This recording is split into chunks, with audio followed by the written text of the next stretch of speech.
계시록 강의 1강에 시작하도록 하겠습니다. 자, 계시록 강의를 시작하게 되었는데요. 이 계시록 강의는 이 시점에 조금 알고 넘어가야 될 일들이 참 많습니다. 자, 앞으로 남은 거는 이 성경 66권 중에 사실 계시록이 지금 하나 남았는데, 계시록을 알게 되면은 자, 어떤 유익이 있고 내가 어떤 복을 받고, 계시록을 알면은 복을 준다 하셨으니까 영적인 복이든 어떤 복이든 하나님께 주시는 복을 우리가 받을 수가 있다는 거죠. 성경 기록대로라 하면은. 자, 그리고 이제 이 계시록에서 나타나는 그 많은 사건들, 그 사건들이 사실 파일이라고 봤을 때 그 파일을 하나하나 열어나갈 수가 있는 거거든요. 그 열어나갈 수가 있는 그 부분들이 7년 환란 기절에 우리가 지금 이 땅에서 살고 있는 계시록에 대한 그런 부분들, 자, 일곱 나팔, 또 일곱 병 심판이 열리기 전에의 그 파일이 어떤 파일이 있을까? 이런 부분들도 우리가 살펴볼 수가 있습니다. 그럴 때 살펴보고자 하는 것은 소망을 가지기 위해서 살펴보는 거기 때문에 그런 부분들을 계시록을 시작하고 우리가 배우고 또 거기에 대한 부분들을 알고 넘어가면은 이 시대에 딱 맞지 않을까, 이렇게 생각을 해봅니다. 자, 앞으로 이제 7년 환란 전 일어날 사건 파일, 이런 제목을 가지고 데일리에서 한번 해볼까 하는 그런 생각을 가지고 있습니다. 이건 5월달부터 한번 해보고자 하는데, 계시록은 계시록대로 오후에 성경을 강의로서 한번 우리가 살펴보고, 그러면 7년 환란 전에 어떤 사건들이 중동에서 일어나고, 그러면 그 사건을 통해서 이제 예수님께서 어떻게 재림을 하시고, 재림하기 전에 또 우리가 휴거를 받을 때 어떤 그 시점이 다가오는 건지 우리가 살펴볼 수가 있습니다. 자, 그러면은 일단 계시록을 우리가 오늘은 1장에 계시록 1장 1절에서 3절까지 한번 살펴볼 텐데요. 그 전에 7년 환란 전 일어날 사건 파일, 이 파일을 강예나 컨텐츠로 한번 만들어 보고자 하는데, 이 부분들을 간단하게 요약 제목으로 일단 알려드리겠습니다.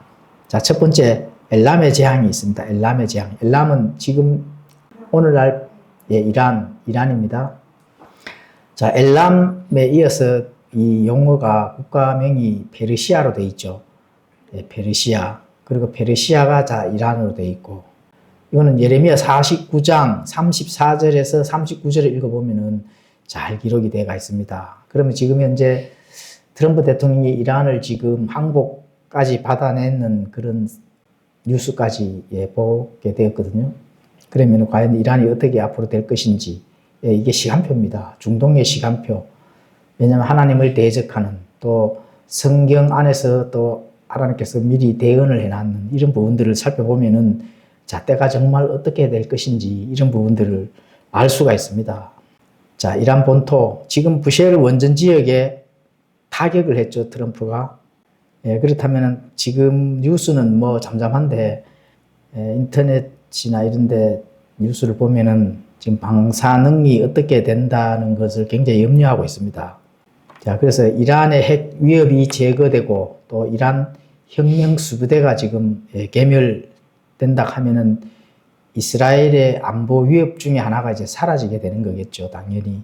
이스라엘과 이란 관계, 또 그 중동 사태에 있는 많은 중동 그 주위의 국가들, 이런 사태들에서 안보가 이렇게 위협받던 것이 하나 둘씩 제거가 된다고 이렇게 이제 볼 수가 있겠죠. 그리고 이사야 17장에 가보면 다마스쿠스가 또 소멸됩니다. 그런 내용이 나옵니다. 다마스쿠스는 시리아의 수도가 되겠습니다. 이게 하룻밤 사이에 또 무너지는 그런 걸 지금 대언이 돼 있고, 이게 이란의 전초기지가 파괴되고 이스라엘 북부 국경의 그 실질적 위험이나 헤즈볼라, 또 이런 보급로가 차단이 되고 뭐 이런 일이 또 일어납니다. 이런 부분이 지금 이사야 17장에 다 기록이 되어 있습니다. 그리고 자, 시편 83편에 가보시면은 중동 또 전쟁에 대한 이런 부분들이 또 대언이 되어 있습니다. 이스라엘의 국경을 맞댄 주변 10개국 아랍들, 민족들, 하마스, 요르단 이런 국가들과 민족들과 전쟁을 해서 또 승리하는 그런 것이 시편 83편에 또 대언이 돼가 있고, 자, 이스라엘의 영토 확장과 막대한 이제 지원이 확보되는 가운데 이스라엘이 성벽 없이 평안히 거할 그런 것들을 이제 준비가 되고 또 그런 환경이 이렇게 조성이 됩니다. 그렇게 흘러가게끔 성경이 지금 그 기록이 되어 있습니다. 그래 됐을 때 이스라엘은 당연히 또 가짜 평화라 하는 것은 전쟁에 대한 평화, 또 이 정치적인 어떤 그런 평화입니다. 뭐 적그리스도와 맺어지는 그런 평화 조약이 아닙니다.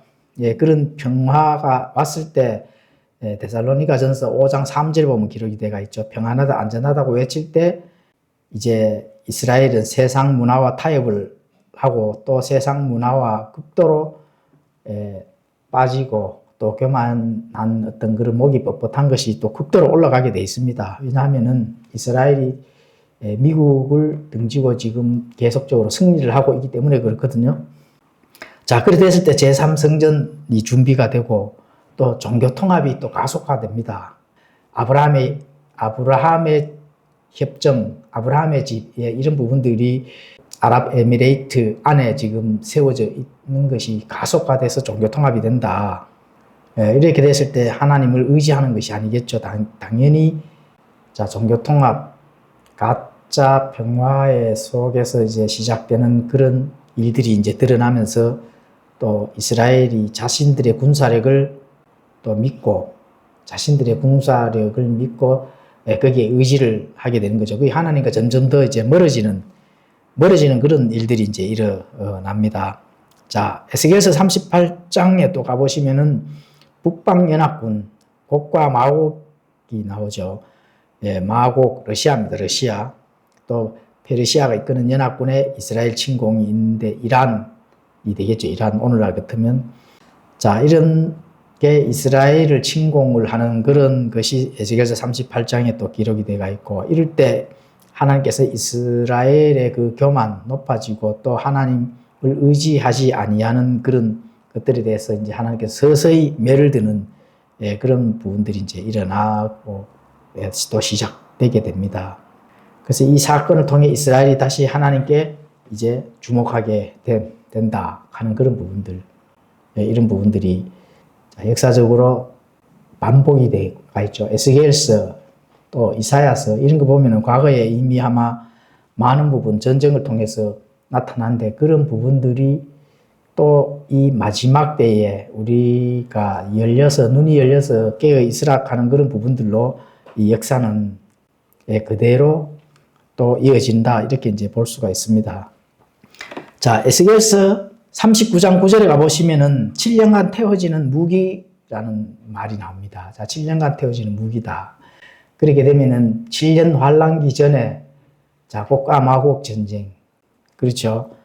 연합군 이란이 이끌고 나와서 이스라엘을 침공하는 어떤 그런 많은 연합군들의 그 무기들이 7년간 태워지는 것인지 아니면은 그 무기가 또 환란기 중반에서부터 태워지는지, 어쨌든 7년간의 그 무기가 태워지는데 그게 시기가 어느 때인지 그게 이제 우리가 연구를 해야 될 부분입니다. 7년 환란기 전에 어차피 곡과 마곡의 전쟁이 일어나기 때문에 7년간의 어떤 그런 무기가 이스라엘이나 이런 부분들로 태워지는 게 아니겠나, 이렇게 또 짚어볼 수가 있는데, 그거는 조금 더 성경의 대언들을 살펴봐야 된다, 이렇게 이제 볼 수가 있습니다. 자, 이런 부분들을 대략적으로 이렇게 전달했는데, 이 부분에 대해서 자세하게 공부를 해보면은 중동의 타임라인, 하나님이 예시하고 있으시는 눈동자, 바로 그 타임라인이 중동에서 모든 부분들이 결말이 일어난다고 이렇게 보시면 됩니다. 거기서 예의주시를 한다 하면은, 자, 우리의 휴거 날짜를 알 수는 없지만, 이 시점에 우리가 조금 깨어있고 분발을 해야 된다, 준비를 해야 된다 하는 그런 부분들을 알 수가 있습니다. 자, 그러면 오늘 계시록 강의를 시작하도록 하겠습니다. 계시록 강의는 1장 1절에서 2절까지 하나님께서 어떻게 말씀하시는지 살펴보도록 하겠습니다. 자, 예수 그리스도의 계시라. 이것은 하나님께서 반드시 곧 일어나야 할 것들을 자신의 종들에게 보여주시려고 그분께 주신 것이다. 그분께서 자신의 천사를 통해 자신의 종 요한에게 그것을 보내시고 겉으로 드러내 보여주시니 그가 하나님의 말씀과 예수 그리스도의 증언과 자기가 본 모든 것을 증언하였느니라. 자, 계시는 아포칼립시스라는 그런 언어를 사용합니다. 그럼 계시를 알기 전에 계시와 대언, 개역 성경은 뭐 예언으로 되어 있는데 대언이 맞죠, 대언. 계시는 하나님의 관점입니다. 하나님의 관점. 하나님이 계시를 하니까 하나님 편에서 우리에게 전달되는 거거든요. 그리고 하나님의 뜻을 드러내시는 것이다. 하나님 그 자신의 뜻을 드러내어서 보여주는 것이 계시다. 그 주체는 바로 예수 그리스도가 되겠습니다. 그럼 대언은 뭘까요?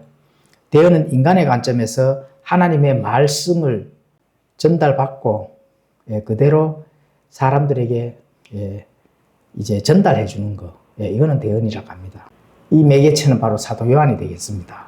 자, 그러면은 일단 이 아포칼립시스, 이거는 뭐뭐로부터 멀리 제거하다. 칼립시스는 덮개라는 뜻이 있습니다. 베일, 가리개, 이런 뜻이 있는데, 베일, 가리개를 제거하다. 그럼 베일을 제거를 하게 되면 어떻게 될까요? 앞이 훤하게 보이잖아요. 그런 부분들을 지금 그대로 나타내주는 원어적 말이 되겠습니다. 그래서 가려져 있던 베일을 확 걷어치운다. 이런 뜻이 있습니다. 신부의 면사포를 벗기거나 새로 만든 동상이 가림막을 치울 때 쓰는 이제 단어다. 이렇게 이제 보시면 되고. 자, 우리가 성경을 연구를 하고 선포를 한다 하는 것은 우리 신앙의 여정, 삶의 여정에서 바로 그 주인공이 우리가 아닙니다. 그럼 누가 될까요? 우리를 위하여 약속을 성취하시는 하나님이시다. 이렇게 보시면 되는 겁니다.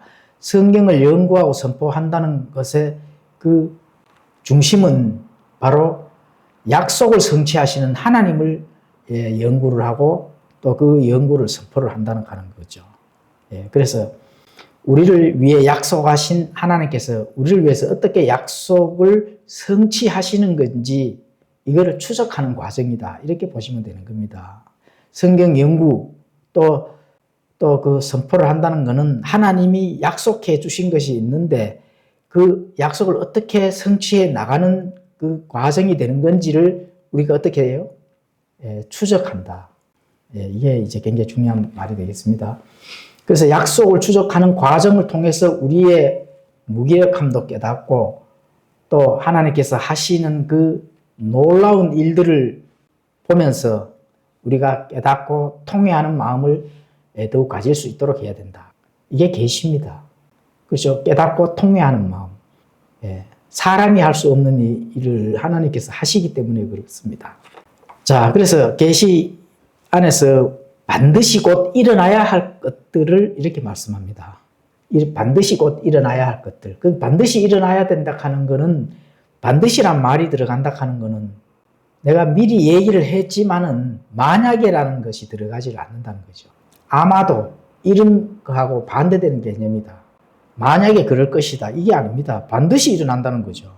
그래서 약속을 추적하는 과정을 통해서 하나님께서 반드시 이루어 나가는 그 계획을 우리가 알 수가 있는 겁니다. 그래서 그 계획이 반드시 일어난다 하기 때문에 뭐 타협이나 변경이 없다 하는 것을 우리에게 알려주는 겁니다. 반드시이기 때문에 타협해서 얘기는 했지만 그게 없어질 수도 있어. 또는 방향이 이렇게 틀어질 수도 있어. 이런 것이 아닙니다. 반드시 거기에 일어날 일들을 반드시라 하는 말씀을 하셨기 때문에 변경이나 타협이 없다는 겁니다. 꼭 일어나야 된다는 거죠. 그래서 꼭 일어나야 되는 것들을 우리에게 어떻게 돼요? 알려주는 거라는 겁니다. 알려주는 거.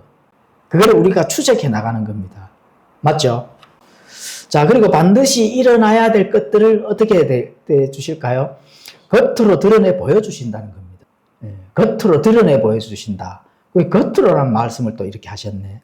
자, 이거는 그냥 속으로 너희들이 상상 속에서 생각할 것이 아니라 바깥에 드러난다는 겁니다. 바로 그것이 바로 예수 그리스도의 계시가 된다는 거죠.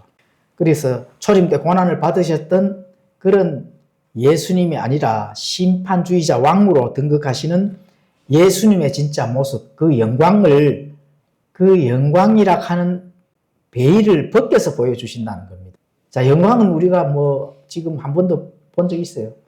지금까지 예수님의 이 성령 강림 전에 예수님께서 승천하시고, 그렇죠? 지금까지 하나님의 그 영광, 예수님의 영광이 나타나는 실체가 우리가 본 적이 없습니다. 사도시대가 끝난 이후로. 그렇죠? 그런데 겉으로 드러내 보여주신다 하는 것은 반드시 일어날 일들을 겉으로 보여주시는 것은 우리가 한 번도 보지 못한 영광을 본다는 겁니다. 그게 계시록입니다. 그렇죠? 베일을 벗겨주시는 거니까. 자, 그래서 계시록이 그만큼 중요하고 또 계시록을 읽는 자와 듣고 실천하는 자들은 복이 있다는 거거든요. 그래서 세상의 책들은 과거를 기록하고 현재를 이렇게 살아야 된다 이렇게 충고를 하는 정도지만은 하나님의 말씀인 요한계시록은 미래의 실체를 보여주는 겁니다. 미래의 실체를 미리 보여주는 거예요. 미래의 실체. 그렇죠? 그래서 우리 주님은 반드시 일어날 일들을 우리에게 미리 열어주셨다. 이게 계시록입니다. 우리가 한 번도 보지 못하는 그 하나님의 영광. 하나님의 영광은 전쟁이 일어나고, 그렇죠? 또 천재지변이 이게 다 하나님의 영광에 속한 겁니다. 사람이 할 수 없는 것인데 뭔가가 일어난다 하면 뭐예요? 그건 하나님의 영광이다. 전쟁도 포함됩니다. 천재지변도 포함되는 거거든요. 그렇죠? 그래서 마태복음 27장 51절에 예수님이 숨을 거둘 때 성전 휘장이 위에서 아래로 찢어졌습니다. 그렇죠? 자, 그러면은, 이게 아포칼립시스, 계시와 뭔 상관이 있는가? 죄인인 인간이 하나님의 거룩한 영광이면은 지성소가 되겠습니다. 성전 휘장 안에는 지성소가 있거든요. 그건 함부로 들어갈 수가 없습니다. 대제사장이 1년에 한 번만 이 피를 가지고 들어가서 방울을 달고 들어가서 영광에 대한 그 하나님께서 행하라고 하는 그 명령만 따라서 행해야 되는 그 영광의 그 자리가 지성소입니다. 그래서 누구라도 들어갈 수도 없고 볼 수도 없는 것이 바로 그 베일이라고 하는 거. 그렇죠? 베일. 휘장이 딱 가려져 있다 하는 게 베일이거든요. 가려져 있기 때문에 베일입니다. 그래서 그 베일이 어떻게 됐을까요? 위에서 아래로 찢어진 거거든. 찢어졌을 때 그러면 그 지성소가 찢어진다 하면 안에가 보일까요? 안 보일까요? 보이는 거잖아요. 그게 뭐예요? 계시입니다. 계시. 주님의 육체가 찢김으로 해서 우리가 어떻게 돼요? 하나님께 직통으로 누구라도 들어갈 수 있는 거거든. 지성소에 누구라도 들어갈 수가 있습니다. 그렇죠? 히브리서 10장 20절에 가보시면 그렇게 되어 있거든요. 자, 찢어진다 하는 거는 예수님의 육체가 찢어졌다. 그렇죠? 그래서 휘장으로 직통으로 나아가는 길이 열렸다. 우리가 언제 그 지성소 안에 과거에 그렇게 돼 있잖아요. 성전이나 성막 안 그 지성소 안에 누구라도 못 들어갔을 때 지금은 들어갈 수 있는 거거든요. 자, 그래서 아포칼리시스 계시는 십자가의 사건에서 성전 지장이 찢어졌을 때 그 안에 누구라도 들어갈 수 있는 것과 연결을 하는데, 근데 들어간다고 뭔가 물리적으로 실체가 보였을까요? 안 보였을까요? 지금 보여요? 안 보여요? 보이는 게 아니거든. 바로 영적 통로를 여신 겁니다. 휘장이 딱 찢어졌을 때 영적 통로. 그래서 성전 휘장이 찢어지고 안에 보이기는 보이지만은 영적 통로로 직통으로 들어갈 수 있는데 사실 그 영적 통로가 보일까요? 안 보일까요? 안 보이잖아요. 자, 그러면은 아포칼립시스는 요한계시록은 바로 그 통로를 통해 우리가 보게 될 하나님의 영광 자체를 완전히 공개하는 실체라는 겁니다. 그 실체의 사건이 어떻게 돼요? 요한을 통해서 계시되었다는 겁니다. 그 예수 그리스도의 실체를 우리 눈앞에서 완전히 드러내는 거거든요. 그게 요한계시록입니다. 구약의 성전은 예수님이 안 보였잖아, 사실은. 그렇죠? 예. 언약궤만 안에 보였던 거죠. 예. 그래서 이 구약은 그림자라 하는 거거든요. 자, 그래서 위에서 아래로의 그 신비, 예, 그렇게 이제 보시면 되는데, 성전 휘장은 사람이 손이 닿지 않는 위에서 아래로 이제 찢어졌거든요. 이거는 위에서 아래로, 구원은 위에서 아래로 하나님의 주권임을 보여주는 겁니다. 그리고 계시록 1장 1절 이 계시 역시 하나님이 그분께 주신 것, 천사를 통해 요한에게 전달되고, 또 이 전달된 계시도 어떻게 돼요? 하늘에서 내려오는 하나님의 공의의 심판이다. 이걸 실체로 드러내는 거거든요. 이게 뭐 어찌됐든 하늘에서 내려오는 거, 휘장도 공중에서 사람이 손이 닿지 않는 공중에 찢어졌는 것처럼 이 계시도 천사를 통해서 요한을 통해서 이렇게 전달된다. 이렇게 이제 보시면 되는 겁니다. 그리고 이 계시는 우리가 믿음으로 걷고 보는 것으로 걷지 지금까지는 아니하였는데 아포칼리시스 이건 뭐예요? 진짜로 보여주는 겁니다. 계시이기 때문에 계시가 그냥 뭐 어디서 들려오는 음성이 아닙니다. 실체를 눈으로 볼 수가 있는 게 계시입니다. 예, 그래서 고린도전서 13장 12절에는 우리가 지금은 거울을 통해 희미하게 보나 그때는 얼굴을 마주 대하여 보며 내가 지금은 부분적으로 아나 그때는 주께서 나를 아시는 것 같이 나도 알리라. 이거와 똑같습니다. 자, 계시가 되었다. 그러면은 다 보이는 겁니다. 그렇죠? 그래서 지금까지 우리가 마음의 그 믿음, 눈으로 바라보는 그런 소망, 이것만 가졌는데, 계시로는 네 눈앞에 펼쳐지는 거예요.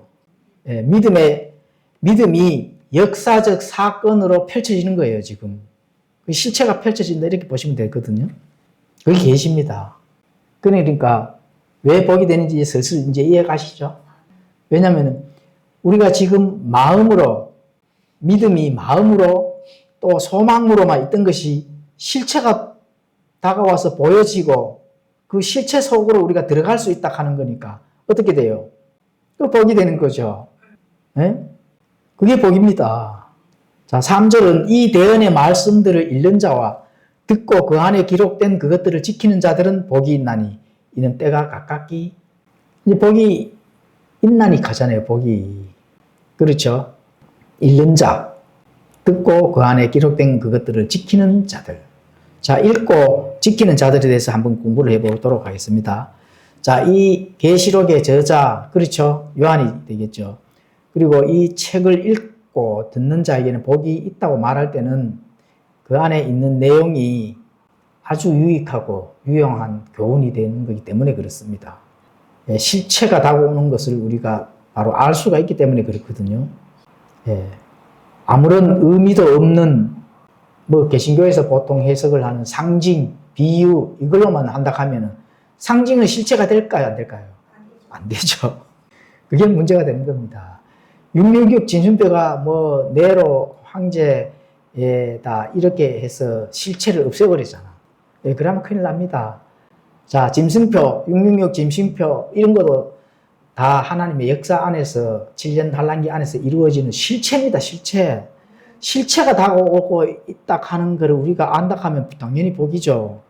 그런데 뭐 상징이다, 비유다, 큰일 날 소리입니다. 그렇죠? 자, 그래서 그런 상징만 나열된 책이라 하면은 하나님이 복을 약속하실 리가 있을까요, 없을까요? 당연히 없겠죠. 상징으로 그냥 끝나는 거지. 하나님께서 그냥 상징만 주셨을까? 아닙니다. 하나님은 상징이 아닙니다. 무조건 실체다. 믿는 바라는 것들이 뭐라고 했어요? 실체입니다, 실체. 예. 상징을 복으로 약속을 하시겠냐고. 실체이기 때문에 하나님께서 어떻게 돼요? 그걸 복으로 연결을 시켜 주시는 거지. 맞죠?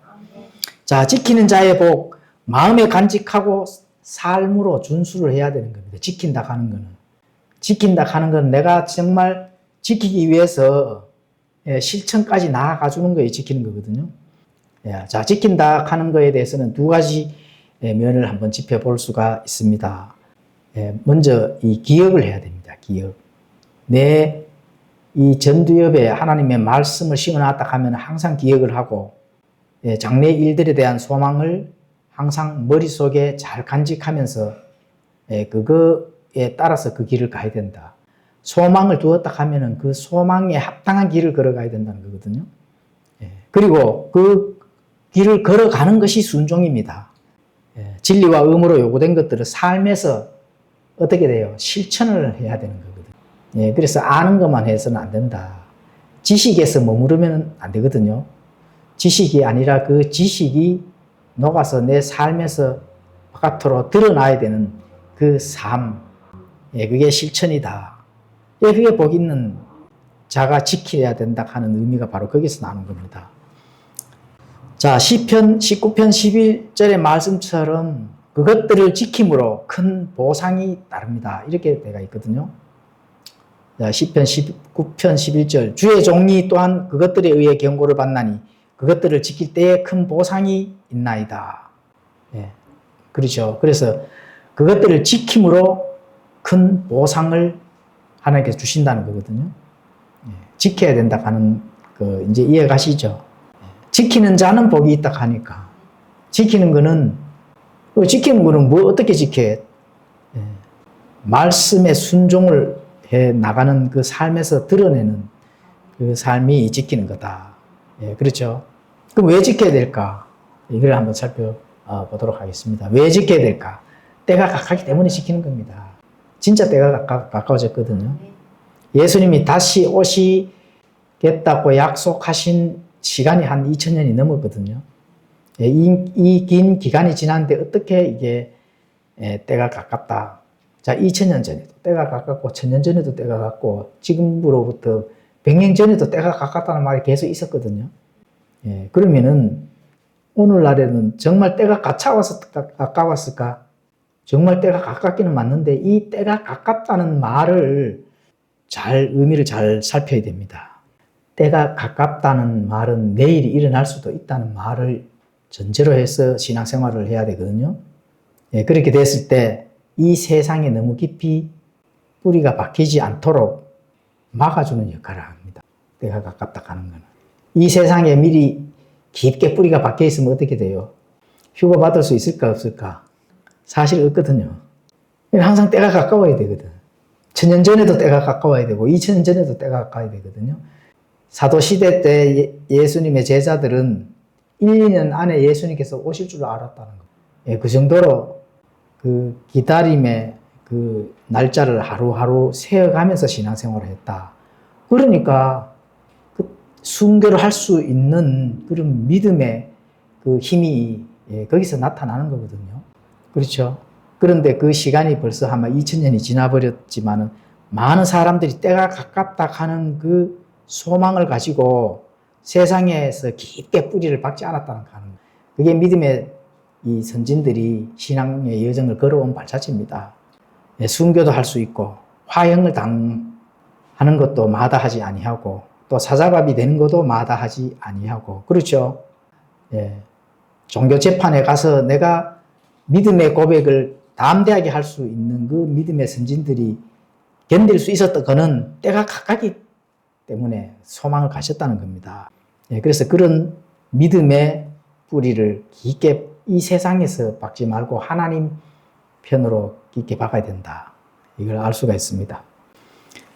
자, 우리는 때가 가깝다는 말씀이 있기 때문에 이 땅에서도 고난에 절망하지 않고 또 이 땅의 번영에도 안주하지 않습니다. 그렇다면 어떤 마음일까요? 나그네와 순례자의 자세를 유지할 수가 있다는 겁니다. 때가 가깝기 때문에 그런 거거든요. 나그네와 순례자의 그 믿음처럼 나그네와 순례자, 내 고향은 따로 있다 하는 항상 그 소망을 가지고 이 땅에서는 뿌리를 깊게 내리지를 않았다는 거예요. 그게 때가 가깝기 때문에 그렇거든요.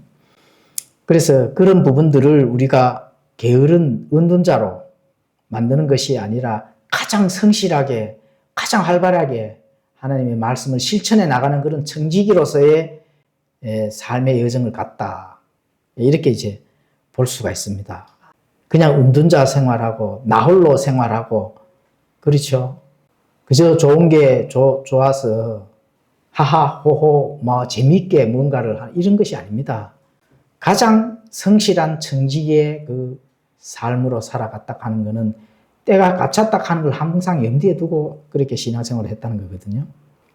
그래서 2000년이라는 이 긴 시간을 사실 이제 짧지는 않습니다. 길지만 하나님께서는 바로 이틀에 불과하다. 이렇게 볼 수가 있습니다. 베드로후서 3장 8절에 가보시면은 1000년이 하루 같다 그랬거든요.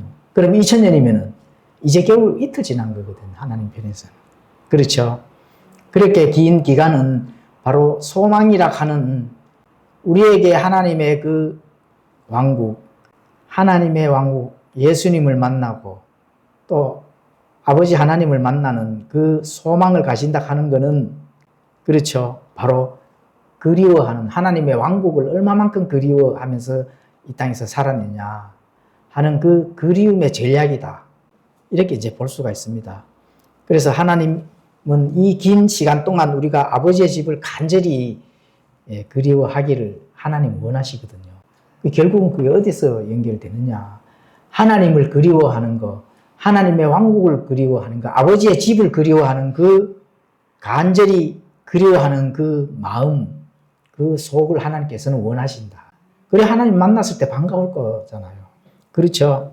그래서 지금 시기도 시간적으로 진짜 때가 가까이 사실 왔습니다. 진짜 때가 가까이 왔거든요.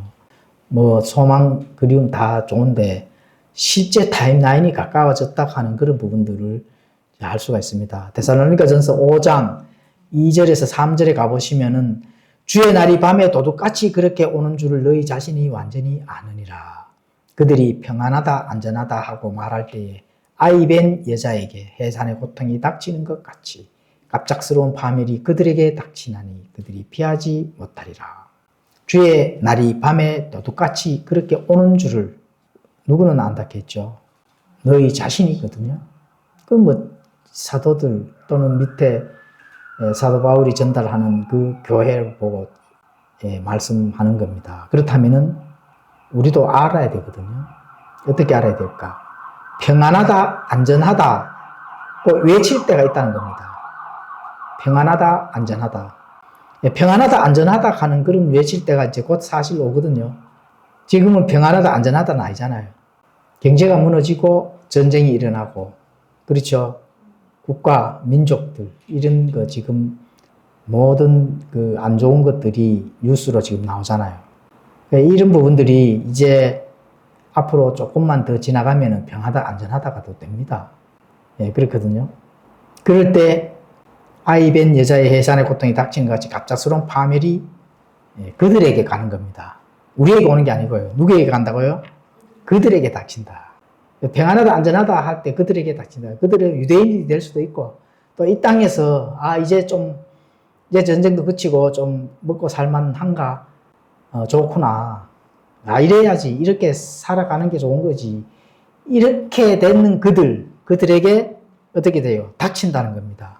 예, 그 부분들을 우리가 잘 살펴야 됩니다. 평안하다, 안전하다 하는 이런 부분들이 사전에 있구나. 평화라는 어떤 그런 조약이 아닙니다. 평안하다, 안전하다. 이쯤 되면 좀 살만한데, 그렇죠. 예, 이런 때가 분명히 온다는 겁니다. 자, 지금 이란, 성경 예레미야 39장에 가보면 엘람이죠. 브루스 원전 주변에 이제 미사일이 떨어졌습니다.